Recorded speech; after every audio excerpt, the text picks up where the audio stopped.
world. Whoa. Maybe the. I mean, to be fair, you did hit us with the I'm trying to be God. So, like, you know what? If you dream big, you got to live big. That's how it is. That's how it is. All right, but here we have Clune and Seesaw. Seesaw plays Incineroar, I believe. Clune playing I want to say. I don't know. We're going to find out. Yeah. We're going to find out. Not too long around. We got the Incineroar coming out. Sonic. Okay. We got Grappler versus Rush Down Zoner. Yeah. Sonic's a weird one.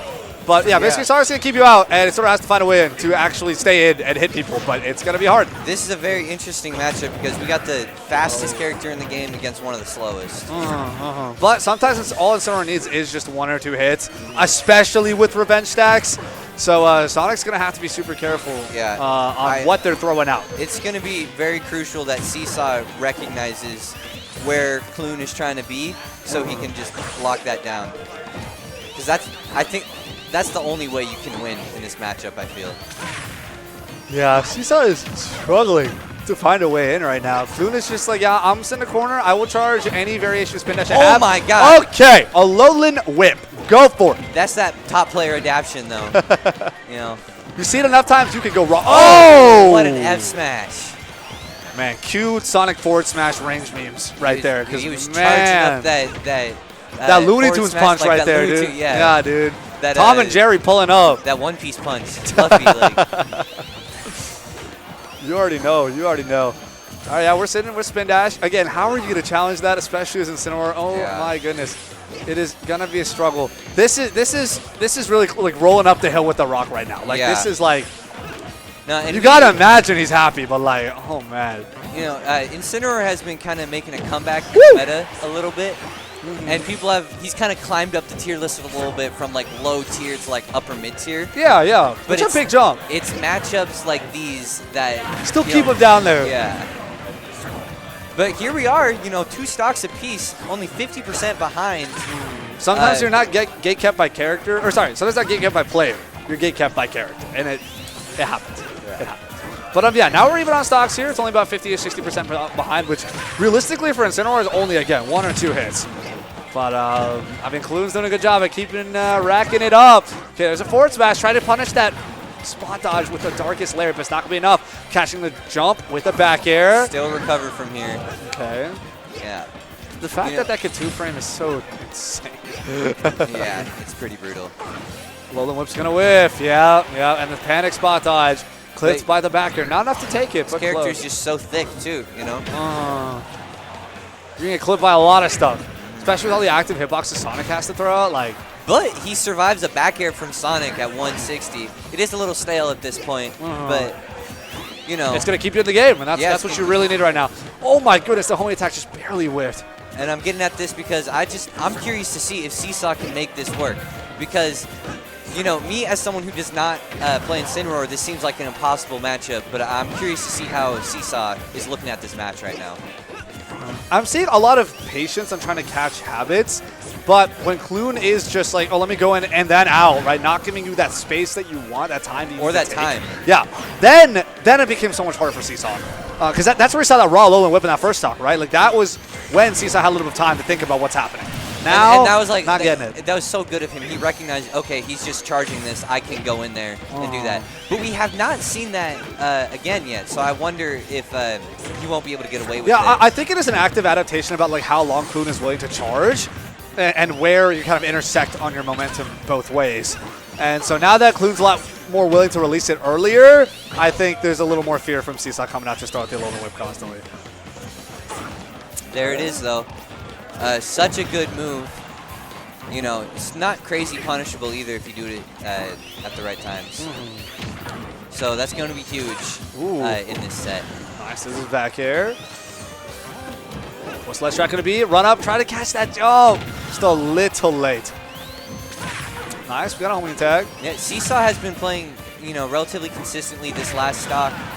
Just slowly building up damage against Clune and not taking a ton himself. Nice. It is now even stocks once again. Yeah, not seeing a lot of revenge coming out because I think Clune is aware that Sonic can bait that super easily by, charging that spin dash and then just jumping out. Yeah, and so there you see it right there. Seesaw going for revenge, getting punished. Not super heavy, though. Clune has not been able to combo Seesaw a lot. Catch that roll rate with that forward smash. Yeah, no individual confirm of Sonic is going to be much of a cash out from Sonic's end. It's really just about your own mentals trying to stay intact. I'm trying to get in, I am getting fly swatted away every single time. Back throw is not going to be close. I think what makes a dangerous Sonic player is when they can do that camping and they can frustrate you, but then when they have the opportunity to attack, they make the most of it. Oh, yeah. They do their absolute best. And we see Seesaw doing a great job of not getting hit by these crazy-ass Sonic combos. Oh, yeah. Specifically, yeah, definitely the kill setups, and at this point, just the kill moves raw. But there's only so many more forward tilts you can take to the face before you're down and out. And there it is. Yep. Yeah. It was definitely one more forward tilt. Death to 1,000 stabs or whatever. 1,000 cuts. Cuts. Yeah, death by 1,000 cuts. It's the battle of attrition, right? And when you're not able to put out resources to challenge most of these trades and you're just losing, even if it's like 15% of the time, that adds up. That definitely adds up. Not only the physical damage, but the mental damage. And, I feel like most of that set, Clune probably hit Incineroar like way more times than the other way around. Right. He did Incineroar had a couple, or Seesaw had a couple times where he lived like 150. But in order to win a set against a character like this, Seesaw is going to have to take advantage of those like 60% kill options. Yeah, but he has to get set up with them too, because again, a big part of those helps with revenge. And with revenge stacks not really being on the table for an understandable reason, admittedly, it makes those 50-60% kills closer to now the 80-90 for some of them, and it's harder. It's hard to really get that going consistently. No, on paper, I feel like this matchup is really not good for Incineroar, and Seesaw is climbing an uphill. Exactly. It's a struggle. It's a struggle. You're saying like pushing a boulder up a hill. Yeah.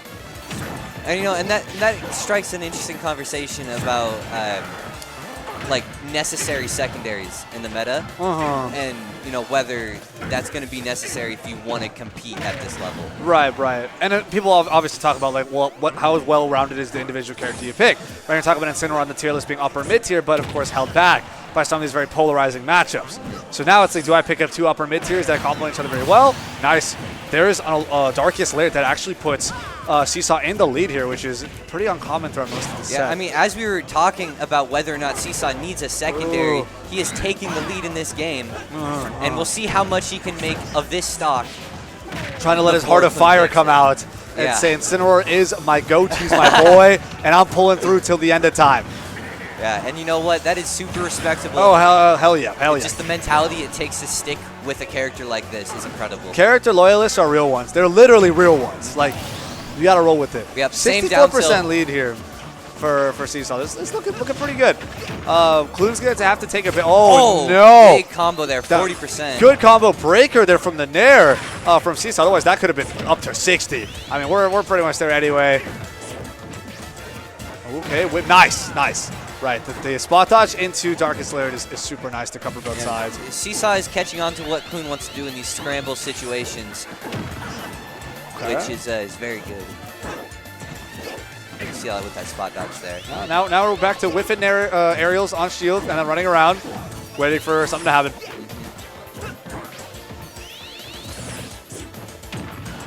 Okay. Now it's less trap time. Try to read a jump. Back to center stage here for Seesaw. Ooh, amazing back air. This DI mishap wasn't expecting that one. He recognized that that Clune was still in the air, so he could get away with that back air. Oh, yikes! And the forward smash war crime is gonna do its thing and take this next stock. Really, hella close right now. Last stock effectively even. It's right back to Incineroar trying to find a way in and convert something meaningful. Oh my goodness, the spin dash will also lower, kind of put Sonic in a low profile state. So some of these higher lowland whips off the ground are actually not going to connect because of charging spin dash. It's tough. It's tough. Okay, we're poking around some forward tilts. Nice Nair out. Now it's advantage time. Oh no! Barely missing that. Okay, nice spot dodge, Darkest Lariat. Yeah, he's gotten a couple punishes off of spot dodge now. We'll see how Clune adapts to that. Okay, up air, back air. Oh, almost catching it. But, you know, covering the landing there. Oh, there's a big revenge. Almost taking the stock with a dash attack. That could have been everything right there. Super close. It is now even. Can he take it with this? Fourth throw is very much going to do it. Oh my gosh. Yep. Seesaw taking game 2. We're moving to game 3 in Sonic versus Incineroar. Yeah, I don't think it's something that a lot of us were expecting. That is huge. No, massive turnaround from the first game from Seesaw there. But you know, you saw he kept that survivability that he had in the first game, but then added his own offense to that. Right. I think he played it a little slow to kind of forcibly afford that time he needs to adjust and adapt to what Sonic is doing at all times. And after he was, you know, kind of circling around Sonic a little bit more instead of Sonic circling around him, which is what you normally expect, it gave Seesaw enough time to be like, okay, I kind of need to know what scramble situation I'm supposed to be challenging and how I'm challenging. We saw a lot of out of shield nairs coming out in the latter part of that game, which was super, super useful for getting Sonic off you. Yeah. And he also created a couple opportunities for himself with just some sick reads. Like with that down B on the forward smash, that was very, very confident. And you know what? That's the kind of confidence that Incineroar rewards, you know? So maybe this is the character for Seesaw. That's right. Go down here to a Hollow Bastion. Oh, nice. Revenge is out. Now I'm trying to see the big Incineroar damage numbers. Let's see it. Even this up. Oh, Revenge has worn off. Trying to pop it again. Spin dash, how are we approaching? Yep. Jump on over. You see Seesaw just running over there, trying to catch, or just create a zone to catch this character. But Sonic just so fast in so many directions. Oh, the whip forward smash actually put him through and crossed him up. And Clune actually ended up whiffing a grab because he thought someone would be right in front of him. All right, 145%, but Seesaw is still alive. What a miracle.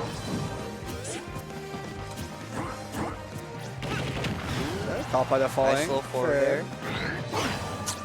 Challenging again with the up B, but able to make it back. That down tilt has done work for Clune. Whoa, okay. It's just run into his shield and then press dash attack after surrendering center stage to him. Interesting. Very interesting. All right, Nair out of shield. There we go. Seesaw living to a ridiculous percent here at 182. Clune just throwing out these kill moves. The up air. Nope.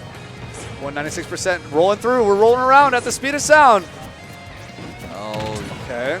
Feeling each other out. Playing the slow game here. I do wonder if you could just kind of react to a homing attack with Revenge, like almost just right then and there. I feel like at a certain distance you can, but you know, at some point it's not reacting. Yeah. Depends on how long they charge you to, because they can do that. Yeah.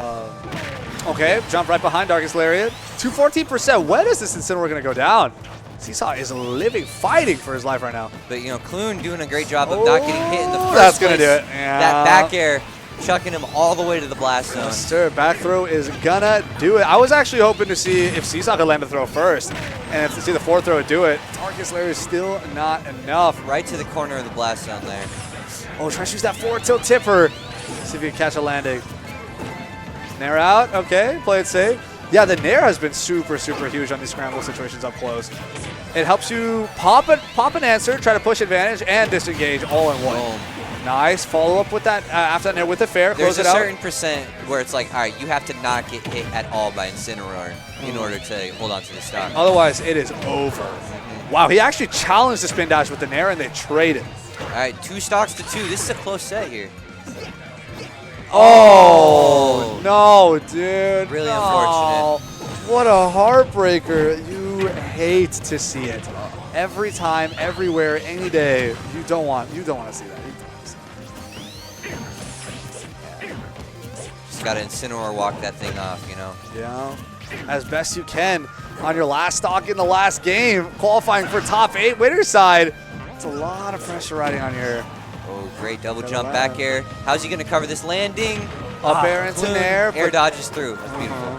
Challenge with a forward tilt on Clune's end. Dash attack to catch the roll. Down tilts to scoop. Oh, this is Catching going to do it. that landing. Not letting Clune drift whip. back. And we are close-ish to even. It's getting a little wider. Clune's doing a good job. Situation here. Oh, let it rip a little too early. Okay, challenge with the Nair. I think Seesaw finds these trades favorable. Oh no, that revenge was such a good idea, but Clune rather drifted back to not we let it got happen. a combo from Seesaw here, locking down that space in a lead strap situation. See, we're getting to the percent where the game can just end like that. Oh yeah. I think, if anything, Incineroar has a higher chance of just ending the game right now than Sonic does. Oh, trying to challenge that up B. That third, run it back. What's the ledge trap / edge guard going to be? Oh, that is it. Down And angled forward smash. It's just great timing right there. Absolutely. And Clune is going to take it 2-0, right? Or 1? 2-1. Sorry, 2-1. 1. My brain is gone. Yeah, you seem a little tired. Yeah, it's all hitting me all at once.